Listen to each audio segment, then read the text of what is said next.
লোকসভা কেন্দ্রে ভোটের দামামা বেজে গিয়েছে।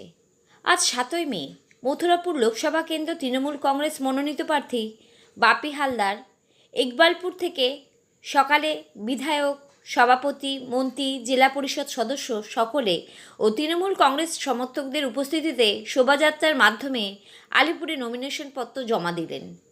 Bureau report, Kolkata today news.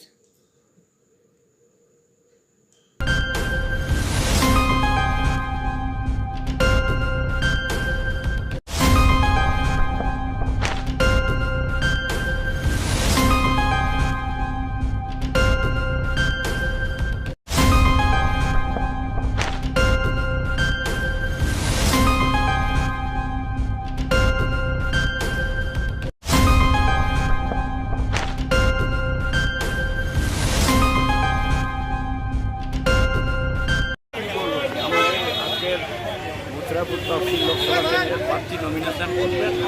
হ্যাঁ, এখানে এসেছি, তাই নয় আমরা বলতে পারি মথুরাপুর তহসিল লোকসভা কেন্দ্রে আমরা 3 লক্ষের বেশি ভোটে পাচ্ছি। এক একটা স্টলওয়ার্ড দাঁড়িয়ে আছে আমাদের 7টা বিধানসভা, 7টা স্টলওয়ার্ড। 7টা বিধানসভাতে যা খেলার তারা ইতিমধ্যে খেলে দিয়েছেন, আর একটু বাকি আছে। 10 গোল দেওয়া হয়েছে, আর 90 গোল হবে, 100 গোল হবে। শুভেন্দু অধিকারী অন্য কথা বলছে বাপি হালদার কোনো ভোটেই জিতবে না, তার দুর্নীতি। আরে ওকে ছাড়ুন তো, নিজে কাঁথি যেতে দেখা, আগে কাঁথি জিতে দেখাতে বলুন, তারপরে আসতে বলবেন।